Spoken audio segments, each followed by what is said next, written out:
صحابہ کے بارے میں آپ نے سنا ہوگا کہ حضور کی محفل میں ایسے بیٹھے ہوتے تھے ساکت و صامت، جیسے کہ ان کے سروں پر پرندے بیٹھے ہوئے ہیں اور انہیں اندیشہ ہے کہ ذرا سا بھی ہلیں گے تو پرندہ اڑ جائے گا، اس قدر ادب۔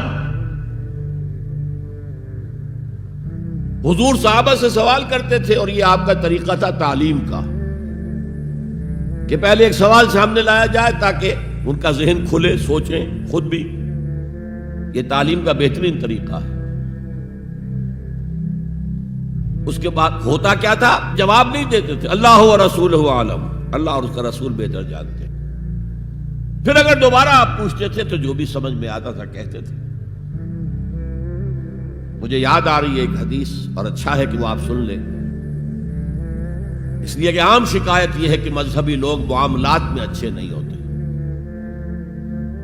مسجدیں بنوائیں گے، مسجدوں میں قالین بچھوائیں گے، وہاں پر فانوس لگوائیں گے، سب کچھ کریں گے، مدرسوں کی خدمت کریں گے، علماء کی خدمت کریں گے، لیکن معاملات، تجارت، کاروبار، بین الانسانی تعلقات عام شکایت ہے، اس کی وہ پرواہ نہیں کرتے، حقوق و لباد کا لحاظ نہیں۔ تو حضور نے ایک مرتبہ پوچھا صحابہ سے، اتدرون من المفلس؟ تم جانتے ہو مفلس کون ہوتا ہے؟ صحابہ نے جواب دیا، المفلس عندنا من لا درہم لہ ولا دینار۔ حضور ہم اس شخص کو مفلس سمجھتے ہیں جس کے پاس درہم و دینار نہیں ہے۔ ہم کہیں گے روپیہ پیسہ نہیں ہے، فرمایا نہیں، میری امت کا مفلس وہ ہوگا جو بہت سی نمازیں لے کر آئے گا، بہت سے روزے لے کر آئے گا، بہت سے حج لے کر آئے گا، بہت سے عمرے لے کر آئے گا، لیکن اس کے ساتھ ہی قد شتم ھذا، فلاں شخص کو گالی دی تھی، واکل مال ھذا، فلاں شخص کا مال کھا لیا تھا، فلاں شخص پر تہمت لگائی تھی۔ اب وہ سارے دعوے دار آ جائیں گے، اللہ اس نے میرے ساتھ یہ کیا، ٹھیک ہے بھائی اس کی نمازیں تم لے جاؤ، اور تو کچھ ہے نہیں، کوئی کرنسی تو ہے نہیں وہاں، نہ ڈالر ہے نہ یورو ہے، کچھ بھی نہیں، اعمال کی کرنسی ہے، نیکی تم لے جاؤ۔ کوئی اور دعوے دار آیا، روزہ وہ لے گیا، اس کے پاس کچھ نہیں رہا، دعوے دار اب بھی باقی ہیں۔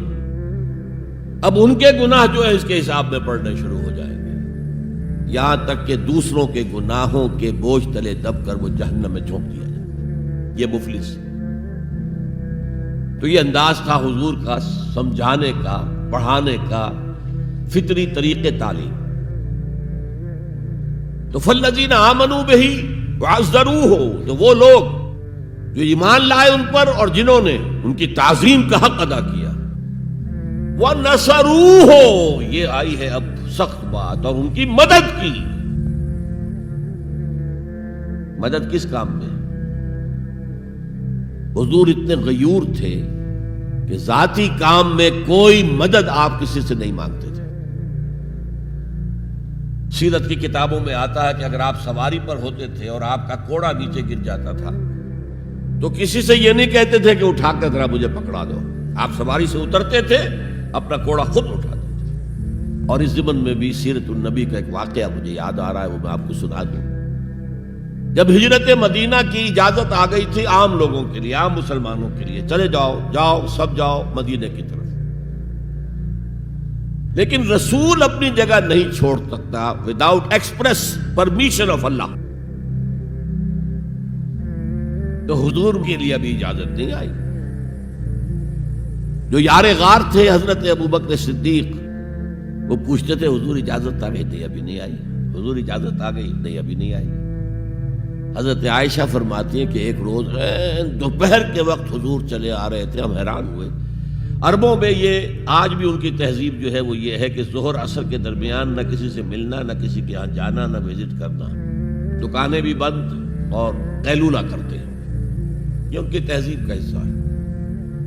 تو ہم حیران ہوئے، آپ نے اپنے سر کو ڈھانپا ہوا تھا کپڑے سے اور آپ تشریف لائے، اور آ کر آپ نے خوشخبری دی حضرت ابوبکر کو کہ ہجرت کی اجازت آ گئی ہے۔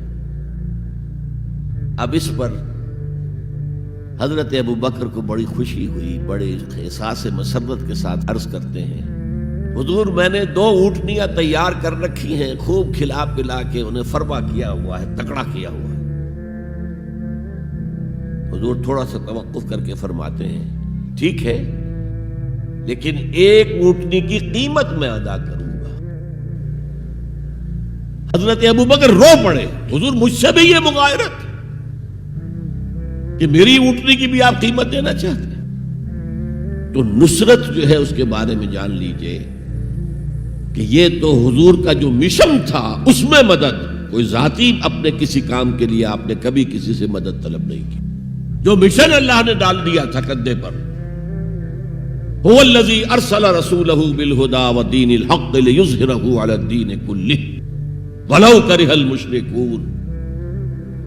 وہی تو ہے اللہ جس نے بھیجا ہے اپنے رسول محمد کو صلی اللہ علیہ وسلم الہدا دے کر قرآن حکیم دے کر اور دین حق دے کر. صرف قرآن نہیں دین حق. جو عربی سے واقف ہیں کچھ لوگ وہ سوچتے ہوں گے جو واو دو آیا ہے درمیان میں یہ واو تفسیری ہے یہ واو عطف ہے. اگر یہ واو عطف ہے تو مغایرت ہو جائے گی. الہدا کچھ اور ہے دین حق کچھ اور ہے. مغایرت لازم ہے معطوف اور معطوف علیہ کے اندر. وہ مغایرت کیا ہے؟ صرف قرآن پر کوئی نظام نہیں بن سکتا. نظام بنتا ہے جب قرآن پر سنت رسول کا اضافہ کیا جائے. لہذا دین حق صرف قرآن نہیں ہے. قرآن بما سنت رسول صلی اللہ علیہ وسلم اب نظام بنتا ہے. جیسے قرآن میں کتنی دفعہ کہا اقیموا الصلاۃ اقیموا الصلاۃ اقیموا الصلاۃ الذین یقیمون الصلاۃ کتنی مرتبہ. لیکن کیا نماز کا کوئی نظام بن سکتا ہے قرآن کی بنیاد پر؟ کیا یہ نماز کے 5 اوقات معین ہو سکتے ہیں یقین کے ساتھ؟ اشارات تو ہیں لیکن یہ کہ کیا یقین کے ساتھ 5 کا یہ معاملہ؟ یہ تو معلوم ہے کہ قیام بھی ہے رکوع بھی ہے سجود بھی ہے. ترتیب کیا ہے یہ کسی قرآن مجید کی آیت سے ثابت ہوگا؟ پھر ہر رکعت میں رکوع ایک ہے سجدے 2 ہیں. کیوں؟ یا تو سجدہ بھی ہو یا رکوع بھی 2 ہو. لاکھ اختلاف ہو جاتے. یہ جو 1450 برس ہو گئے کہیں پریڈ ٹوٹتی ہے. اگر یہ ہوتا کسی کے نزدیک رکوع بھی 2 ہے تو ایک رکوع کے بعد دوسرا رکوع کرتا باقی لوگ گئے ہوتے سجدے کے اندر. ٹوٹ گئی نا پریڈ. اور کسی کی رائے یہ ہوتی کہ سجدہ بھی ایک ہی ہے تو وہ ایک سجدہ کر کے کھڑا ہو جاتا دوسرے ابھی دوسرا سجدہ کر رہے تو وہ کہہ سکتا تھا کہ یہ ناداں گر گئے سجدے میں جب وقت قیام آیا. اب تو وقت قیام آ چکا تھا. ہے ایسا اختلاف کوئی؟ سن 62 میں پہلی مرتبہ جب حج پر گیا ہوں تو سب سے بڑا تاثر میرا یہی تھا کہ 1400 برس ہو گئے ہیں اور امت کتنے وسیع علاقے میں پھیلی ہے. ہر نسل کے لوگ اس میں آئے ہیں ہر رنگ کے لوگ آئے ہیں ہر جغرافیائی پس منظر کے لوگ آئے ہیں ہر تاریخی پس منظر کے لوگ آئے ہیں. لیکن یہ نماز میں تو کوئی فرق نہیں. نماز ٹوٹتی نہیں کہیں. پریڈ ایک پریڈ چل رہی ہے. تو نماز کا بھی نظام سنت کے بغیر نہیں بنتا. تو نظام زندگی مکمل نظام زندگی وہ قرآن پر سنت کے اضافے سے وجود میں آئے گا. اس لیے قرآن کو علیحدہ کہا اور دین الحق کو علیحدہ کیا. اور دین الحق کسے کہتے ہیں؟ دیکھیے دین کے بنیادی معنی ہیں جزا و سزا. مالک یوم الدین ہم پڑھتے ہیں کہ نہیں؟ ارأیت الذی یکذب بالدین. تم نے دیکھا اس شخص کو جو جزا و سزا کا منکر ہے. اب یہ جزا و سزا یقیناً کسی قانون کے تحت ہوتا ہے اور قانون کا ساتھ تصور ہے قانون بنانے والا کون ہے؟ جس کو آپ مانیں گے قانون بنانے والا اور اس کی اطاعت میں پورا نظام زندگی دے دیں گے اس کا دین ہے جو آپ نے اختیار کیا ہے. قرآن مجید میں مرکب اضافی کی شکل میں اس دین کی نسبت یا بادشاہ مصر کی طرف ہوئی ہے یا اللہ کی طرف ہوئی ہے. ما کان لیاخذ اخاہ فی دین الملک. حضرت یوسف کے پاس علیہ الصلوۃ والسلام جب اتنے طویل عرصے کے بعد 11 بھائی آئے ان میں بنیامین بھی تھا جو آپ کا حقیقی بھائی تھا. اسے اپنے پاس روکنا چاہتے تھے، لیکن جس بادشاہ کے تحت وہ سارا نظام تھا وہ بادشاہ تو نہیں تھے نا. تو بادشاہ تو وہ تھا جس نے خواب دیکھا تھا کہ 7 دبلی گائیں جو ہیں وہ 7 موٹی گائے کو کھا گئی، نگل گئی. اس کی تعبیر بتائی تھی، تبھی تو جیل سے نکلے تھے. اب یہ کہ بہت بڑے افسر تھے، بڑے وزیر تھے، آپ انہیں جو چاہے کہہ لیں، لیکن بادشاہ تو نہیں تھے نا. نظام تو بادشاہ کا تھا، اور بادشاہ کے قانون کے مطابق وہ باہر سے آئے ہوئے کسی شخص کو اپنے پاس روک نہیں سکتے تھے. ما کان لیاخذ اخاہ فی دین الملک. تو اللہ تعالیٰ نے وہ پھر ہیلا نکالا ان کے لیے. تفصیل آپ کے علم میں ہے. کذالک کدنا لیوسف، ہم نے اس طریقے سے ایک تدبیر کر دی یوسف کے لیے. اللہ نے اپنے ذمے لے لی بات. تو دین الملک کیا ہے؟ بادشاہ مطاع مطلق ہے. Sovereignty belongs to him. بادشاہ ہو یا کوئن ہو، وہ قانون بنائے گا اور اس کے تحت آپ کو زندگی بسر کرنی ہوگی. یہ دین الملک. اور دین اللہ کیا ہے؟ اللہ مطاع مطلق، اللہ ساورن، ان الحکم الا للہ لا یشرک فی حکمہ احدا. اس نے جو قانون دیا ہے اس کے تحت پوری زندگی. سیاسی نظام اسی کے تحت ہو، معاشی نظام اسی کے تحت ہو، کرمنل لا اس کے تحت ہو، سول لا اس کے تحت ہو، لا آف انہیریٹنس اس کے تحت ہو، قانون شہادت اس کے تحت ہو، سماجی نظام وہ بھی اللہ کے حکم کے مطابق ہو. تو وہ ہے دین اللہ. اللہ مطاع مطلق، اس کے قانون کے تحت پوری زندگی کا آ جانا. اذا جاء نصر اللہ والفتح ورأیت الناس يدخلون فی دین اللہ افواجا. جب اللہ کی مدد آ گئی اور فتح آ گئی، اور اے نبی آپ نے دیکھا جب لوگ جوق در جوق آ رہے ہیں، فوج در فوج آ رہے ہیں، گروہ در گروہ آ رہے ہیں، قبیلوں کے وفد پر وفد چلے آ رہے ہیں اسلام لانے کے لیے، تو یہ کیفیت کیا تھی؟ دین اللہ میں داخل ہونے کا ان کا فیصلہ. اب ذرا سی ٹیڑھی بات آ رہی ہے. پوری دنیا میں دین جمہور، sovereignty of the people, not of God, sovereignty of the people. ہمارے نمائندے ہیں، ہم ووٹ دیں گے انہیں، وہ جائیں گے اسمبلی میں، جو چاہیں گے قانون بنائیں گے. وہ مرد کے ساتھ شادی کو اگر رجسٹر کرنا چاہیں، اجازت دینا چاہیں، لائسنس ایشو کر دیں گے. ایک مرد شوہر ہوگا، ایک دوسرا مرد بیوی ہوگا. Legally they will be wife and husband. Lesbians ہیں، عورتیں ہیں، آپس میں شادی کرنا چاہتی ہیں تو عورتیں ٹھیک ہے، لو بھائی کر دو، جاؤ. ہومو سیکسولیٹی جائز ہے بالکل، بلکہ اب تو اسے کہا جا رہا ہے کہ یہ نارمل انکلینیشن مانی جانی چاہیے. ہومو سیکسولیٹی، ہم جنس پرستی، اسے کوئی برا نام دینا ہی نہیں چاہیے. It's a normal attitude. یہ ہے اس سوشل انجینئرنگ پروگرام کا معاملہ کہ جو ابھی چند سال پہلے جو یونائٹڈ نیشنز آرگنائزیشن کی جنرل اسمبلی نے جو سوشل انجینئرنگ پروگرام بنایا ہے نوع انسانی کے لیے، اس میں تو کیا مقصد تھا حضور کا کہ آپ کو دی گئی کتاب نمبر 1 الہدا، اور نمبر 2 دین حق، تاکہ دین کو غالب کرے. ایک پیارا سا خیال آیا ذہن میں. دیکھیے یہ آپ کا عام محاورہ ہے، ایک میان میں 2 تلواریں نہیں سما سکتی.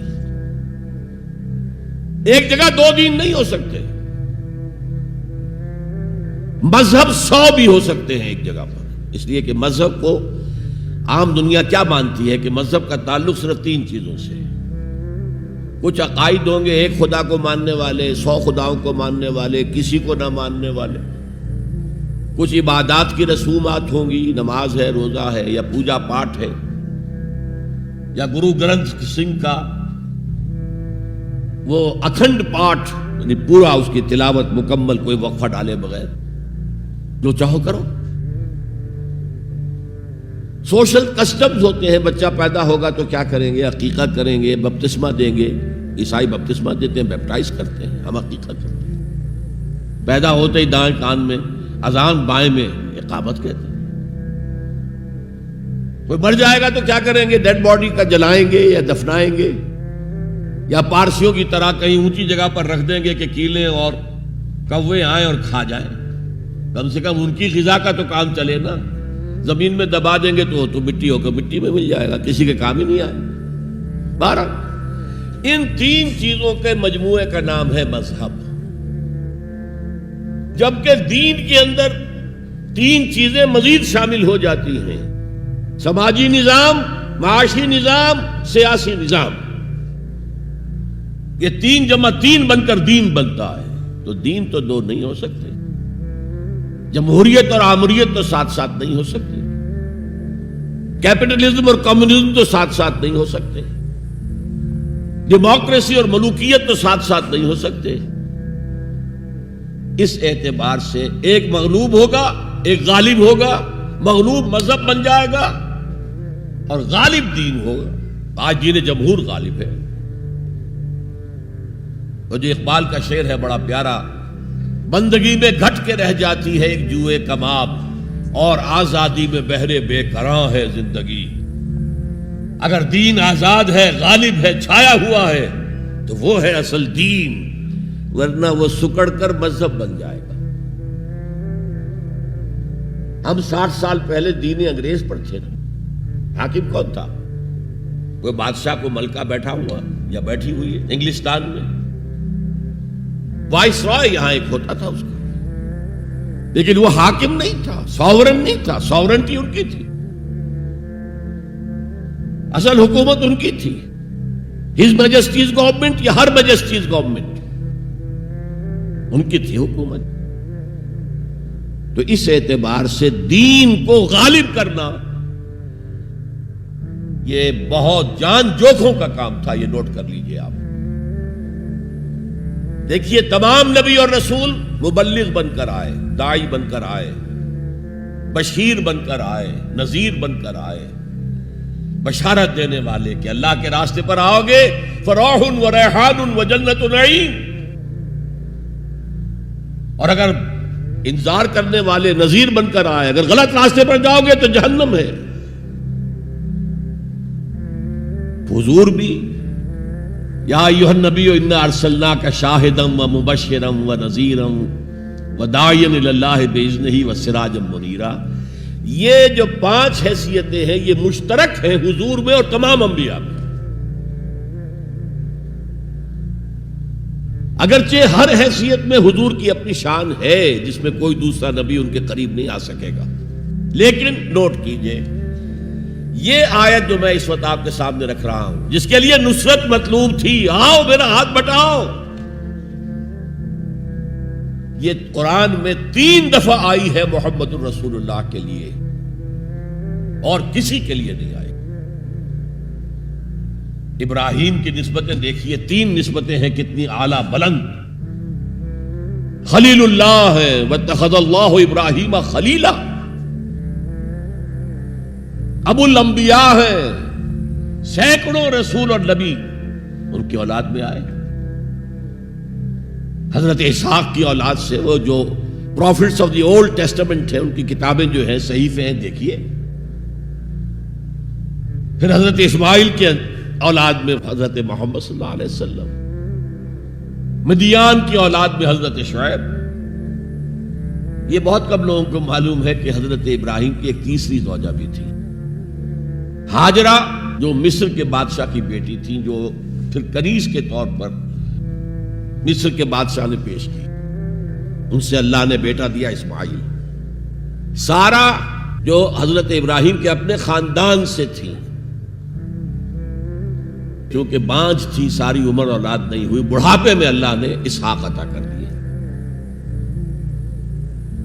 پھر آپ نے ایک اور شادی کی تھی، قطورہ، ان سے 6 بیٹے دیے تھے اللہ نے حضرت ابراہیم کو۔ ان میں سے ایک مدین تھا جس سے قوم مدین بنی ہے، جس میں حضرت شعیب کو بھیجا گیا۔ باقیوں کی تاریخ ہمیں معلوم نہیں۔ حضرت اسحاق کے بھی 2 بیٹے تھے اور جڑواں تھے۔ ولادت جب ہوتی ہے جڑواں بچوں کی تو پہلے ایک پھر دوسرا آتا ہے نا، تو اس اعتبار سے اسے بڑا چھوٹا کہہ دیتے ہیں، چاہے تھوڑی سی دیر کا ہی وقفہ ہو، لیکن وہ بڑا چھوٹا تو ہو گیا۔ تو بڑے تھے حضرت عیسو اور چھوٹے تھے حضرت یعقوب. اور یعقوب کو یعقوب کیوں کہا؟ عقب سے، بعد میں آنے والا، پیچھے آنے والا. یعقوب عقب. ان کی اولاد میں کتنے نبی ہوئے ذرا سوچئے. تو پہلی نسبت اللہ کے خلیل، دوسری نسبت سینکڑوں نبیوں کے والد جد امجد، اور تیسری نسبت انی جاعلک للناس اماما، امامت الناس کے اوپر فائز کیے گئے. لیکن کیا آپ کے ذریعے سے کوئی نظام قائم ہوا، کوئی اسلامی ریاست قائم ہوئی؟ نہیں. کیا حضرت موسیٰ کے ذریعے سے ہوئی؟ حضرت موسیٰ وہ ہے جن کا ذکر قرآن میں ہم کہیں گے یہ، اگرچہ نام لے کر حضور کا تذکرہ بہت کم ہوا ہے قرآن میں، زیادہ نہیں، لیکن ظاہر بات ہے قرآن مجید تو حضور کی سیرت ہی بن جاتی ہے ایک طرح سے.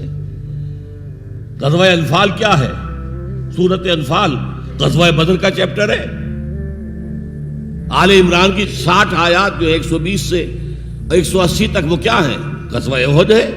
تو حضور کا تو ذکر سب سے زیادہ ہے، لیکن حضور کے بعد سب سے زیادہ ذکر 555 آیات قرآن کی حضرت موسیٰ کے بارے میں ہے. 6,500 کل آیات ہیں، ان میں سے 555 1/13 1/13th part of Quran consists of تذکرہ of حضرت موسیٰ علیہ السلام. ان کے ذریعے حکومت قائم ہوئی. آ گئے تھے قریب 6 لاکھ بنی اسرائیل کو لے کر نکلے تھے مصر سے. ہجرت کے بعد آتا قتال کا مرحلہ، جنگ کا مرحلہ، جیسے حضور کی سیرت مطہرہ میں ہجرت کے بعد غزوہ بدر، بلکہ اس سے پہلے 8 مہمیں جو آپ نے بھیجی تو ایک علیحدہ ایشو ہے. وہاں ہجرت کے بعد جب جنگ کا مرحلہ آیا، پوری قوم نے کوڑا جواب دے دیا. فَذَهَبْ أَنْتَ وَرَبُّكَ فَقَاتِلَا إِنَّا هَاهُنَا قَاعِدُونَ. جاؤ موسیٰ تم اور تمہارا رب جاؤ، اور پہلے فلسطین میں جو آباد ہے انہیں نکال کے باہر کر دو، پھر ہم داخل ہوں گے، ورنہ ہم تو یہاں بیٹھے ہیں. زمین جنبت نہ جنبت گل محمد. اس پر وہ پروسیس وہیں رک گیا. جبکہ حضور کو اللہ نے وہ صحابہ دیے. غزوہ بدر سے پہلے ایک مشورہ کیا حضور نے صحابہ سے. دیکھو ایک لشکر آ رہا ہے جنوب سے، مکہ جنوب میں تھا مدینے سے، کیل کانٹے سے لیس ہے، لشکر ہے بڑا. ایک قافلہ آ رہا ہے شمال سے جو ابو سفیان لے کر گئے تھے اور اب واپس آ رہے تھے، اور انہوں نے SOS کال بھیج دی تھی اپنے سے پہلے مکہ کے لوگوں کے لیے کہ بھائی میرے قافلے کو خطرہ ہے، محمد صلی اللہ علیہ وسلم کے آدمی شاید حملہ کر دیں ہم پر، لہذا مدد بھیجو. اب یہاں حضور پوچھتے کہ پہلے کدھر چلے، قافلے کی طرف یا اس لشکر کی طرف؟ کچھ لوگ، ظاہر بات ہے کہ مدینے کے تمام جو صاحب ایمان تھے، مکے سے جو آئے تھے وہ بڑی بھٹیوں میں سے گزر کر آئے تھے، بڑی آزمائشوں میں سے گزر کر آئے تھے، بڑی سختیاں جھیل کر آئے تھے، لہذا وہ بہت گہرے تھے ایمان میں، بہت پختہ تھے. مدینے والوں کو تو ایسی کوئی قربانی دینی نہیں پڑی، پورا قبیلہ ایمان لے آیا. لہذا وہاں کچھ نہ کچھ کچے لوگ بھی تھے ہم جیسے. وہ کہا جی چلیے ذرا قافلے کی طرف چلیے. 30 یا 50 آدمی سنا ہے کہ ان کے ساتھ ہیں محافظ، اور مال بہت ہے، ہمیں بہت مال مل جائے گا. اور نمبر 2 یہ کہ ہمارے پاس تو ہتھیار بھی نہیں ہے، ہم ان کے ہتھیار تو لے لیں گے کم سے کم، پھر لشکر سے لڑیں گے. اللہ کا فیصلہ کچھ اور تھا. اب آپ لوگوں سے کہہ رہے ہیں مجھے مشورہ دو، مجھے مشورہ دو، مجھے مشورہ دو. ابو بکر صدیق کھڑے ہو کر تقریر کر رہے ہیں، حضور جو آپ کا حکم ہم حاضر ہیں، آپ فرمائیے. حضرت عمر نے تقریر کی، آپ فرمائیے جو آپ کا حکم ہو ہم حاضر ہیں. حضرت مقداد ابن الاسود کھڑے ہوئے رضی اللہ تعالی عنہ، حضور ہمیں موسیٰ کے ساتھیوں پر قیاس نہ کیجئے جنہوں نے کہہ دیا تھا فَاذْهَبْ أَنْتَ وَرَبُّكَ فَقَاتِلَا إِنَّا هَاهُنَا قَاعِدُونَ. ہم موسیٰ کے ساتھی نہیں ہیں، محمد کے صحابی ہیں صلی اللہ علیہ وسلم. جو آپ کا ارادہ ہو بسم اللہ کیجئے.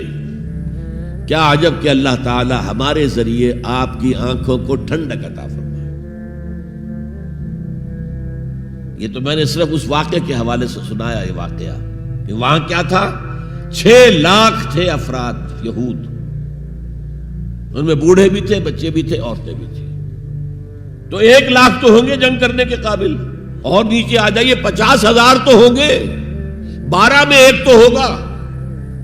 پورا جواب، صرف 2 آدمی نکلے، یوشع ابن نون اور کالب بن یفنہ۔ یوشع تو پھر بعد میں حضرت موسیٰ کے جانشین بھی ہوئے اور نبی ہوئے، جوشوا کہتے ہیں بائبل میں ان کو، لیکن یوشع ابن نون 2 آدمی۔ اب جنگ کیسے ہوگی؟ لہذا پروسیس وہی رک گیا۔ حضرت موسیٰ علیہ السلام کے ہاتھوں کو اسلامی حکومت، اسلامی ریاست قائم نہیں ہو سکی۔ حضرت عیسیٰ کا تو سوال ہی نہیں، 3 سال آپ نے دعوت دی ہے اور یہودی علماء جو ہیں جان کے ان کے دشمن بن گئے۔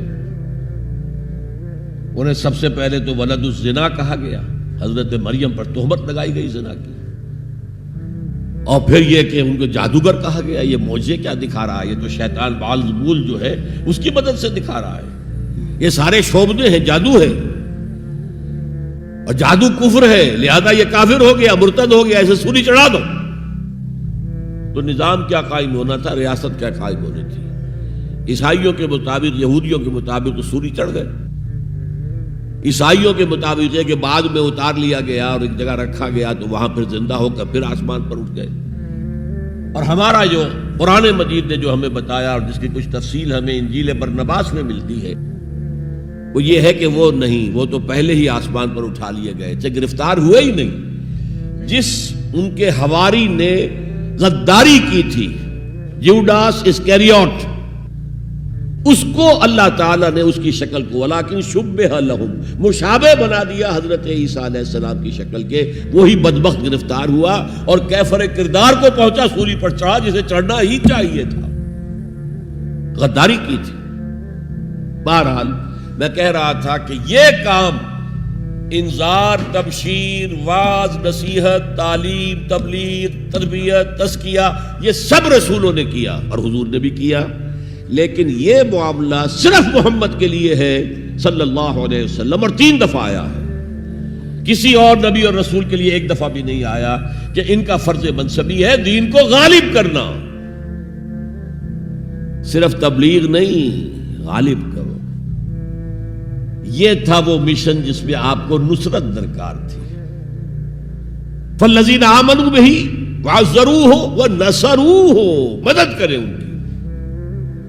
وہ مدد کس کام میں تھی؟ دین کو غالب کرنے کی۔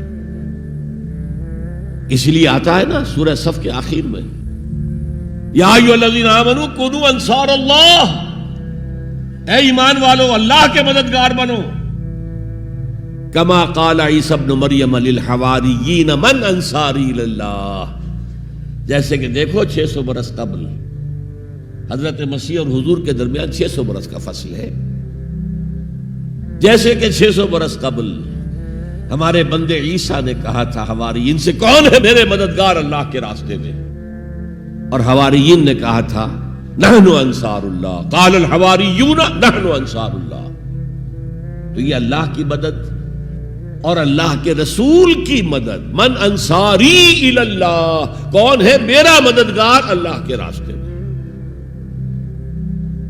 یہ ہے تیسری بات۔ یعنی کون ہے وہ لوگ جو اصل میں متبع محمد ہیں صلی اللہ علیہ وسلم، الذین یتبعون الرسول النبی الامی، ان کی شان کیا ہوگی؟ فالذین آمنوا بہ وعزروہ ونصروہ، اور چوتھی بات واتبعوا النور الذی انزل معہ، اور جو پیروی کریں گے، وہی اتباع کا لفظ چلا آ رہا ہے، اتباع اتباع اتباع، وہ اتباع کریں گے اس نور کا جو ان کے ساتھ نازل کیا جائے گا، یعنی یہ قرآن حکیم۔ فَأُولَٰئِكَ هُمُ الْمُفْلِحُونَ، تو وہ ہوں گے مددگار، وہ ہوں گے کامیاب ہونے والے، مفلحون میں سے ہوں گے۔ اللہم ربنا اجعلنا منہم، اللہ تعالی ہمیں ان میں شامل کرے۔ اب تھوڑا سا خاکہ میں آپ کے سامنے رکھنا چاہتا ہوں، حضور نے یہ کام کیسے کیا جو کسی اور نبی سے نہیں ہو سکا، صرف ایک نبی سے، ایک رسول سے ہوا۔ نظام قائم کرنا، حکومت اللہ کی قائم کر دینا. جیسے کہ شاید آپ کو معلوم ہو کہ انجیل میں جو دعا ہے لارڈس پریئر کہلاتی ہے، جیسے ہمارے ہاں سورہ فاتحہ ہے، ایسا ہی مقام ہے لارڈس پریئر کا عیسائیوں کے ہاں. اس میں کیا الفاظ ہیں؟ Thy kingdom come, Thy will be done on earth as it is in heavens. اے اللہ، اے رب، تیری حکومت آئے، حکومت الہیہ قائم ہو جائے، تیری حکومت آئے. اسی کو حضرت مسیح کہتے رہے، کنگڈم آف ہیون آن ارتھ، آسمانی بادشاہت زمین پر قائم ہو جائے. Thy kingdom come, Thy will be done on earth as it is in heavens. تیری مرضی جیسے آسمانوں میں پوری ہو رہی ہے، سارے سیارے، سارے ستارے، ساری گیلیکسیز، پوری کائنات جس طرح تیرے حکم کے پابند ہیں، اے رب ایسے ہی تیری مرضی زمین پر بھی پوری ہو. یہ کام جو ہے بڑا جان جوکھوں کا کام ہے. تبلیغ میں، تعلیم میں محنت ہوتی ہے، مشقت ہوتی ہے، وقت لگتا ہے، اس میں کوئی شک نہیں. لیکن محض تبلیغ، محض تعلیم، محض تربیت، محض تزکیہ، یہ محمد رسول اللہ کا طریقہ نہیں ہے. برا نہ مانیے، میری بات پر غور کیجیے گا. محمد رسول اللہ کا طریقہ کیا تھا؟ دعوت دو قرآن کے ذریعے، انذار کرو قرآن کے ذریعے، بشارت دو قرآن کے ذریعے. فَإِنَّمَا يَسَّرْنَاهُ بِلِسَانِكَ لِتُبَشِّرَ بِهِ الْمُتَّقِينَ وَتُنذِرَ بِهِ قَوْمًا لُدًّا. اے نبی، ہم نے اس قرآن کو آپ کی زبان میں آسان کر دیا ہے. وَلَقَدْ يَسَّرْنَا الْقُرْآنَ لِلذِّكْرِ فَهَلْ مِن مُدَّكِرٍ. 4 دفعہ آیا ہے سورہ قمر میں. ہم نے قرآن کو نصیحت اخذ کرنے کے لیے بہت آسان کر دیا ہے. تو ہے کوئی جو نصیحت کا طالب ہو؟ دعوت ہو، تذکیر ہو، فذکر بالقرآن من یخاف وعید. پہلا کام حضور کا یہ تھا، قرآن کے ذریعے سے لوگوں کو اللہ کی طرف بلانا. یہ دعوت، تبلیغ کسے کہتے ہیں؟ To reach out to someone, to convey to him some message. یہ تبلیغ ہے. اور اس کو کھینچ کر لے آنا اللہ کے راستے کی طرف، یہ دعوت ہے. ومن احسن قولا ممن دعا الی اللہ وعمل صالحا وقال اننی من المسلمین. اس شخص سے اچھی بات کس کی ہوگی جو اللہ کی طرف بلائے اور اچھے عمل کرتا ہو. یہ نہ ہو کہ وہ دوسروں کو تو نصیحت اور خود میاں فضیحت، یہ نہیں، اور کہے کہ میں بھی عام مسلمان ہوں، میں تم پر کوئی فوقیت کا دعویٰ نہیں کر رہا، میں کوئی آسمان سے نہیں اترا ہوں، میں بھی عام مسلمانوں میں سے ہوں. اننی من المسلمین.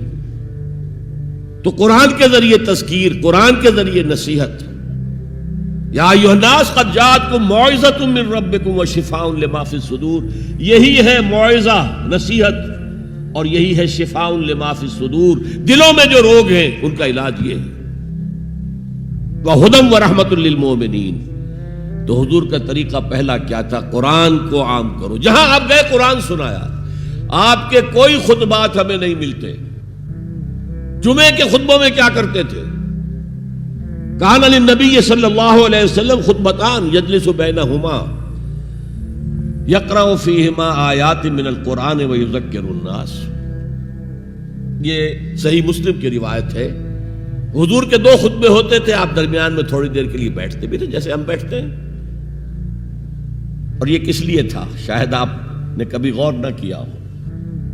یہ اس لیے نہیں تھا کہ حضور کو کوئی تکان ہو جاتی تھی. آپ کے خطبے بہت مختصر ہوتے تھے. لمبے خطبے کی ضرورت کیا؟ جو سامنے بیٹھے عربی ان کی زبان ہے، قرآن عربی میں نازل ہوا ہے، حضور کے قلب سے، زبان مبارک سے ادا ہو رہا ہے، دلوں کے اندر جا کے اتر رہا ہے. لمبی بات کی ضرورت کیا تھی؟ بہت مختصر خطبے ہوتے تھے. لیکن پھر بھی بیٹھتے تھے. کیوں بیٹھتے تھے؟ یہ علامت تھی اس بات کی کہ یہ خطبہ جو ہے یہ ظہر کی 2 رکعتوں کا قائم مقام ہے. ظہر کی 4 رکعتیں فرض اور جمعے میں رہ گئی 2. بقیہ 2 کے قائم مقام یہ 2 خطبے ہیں.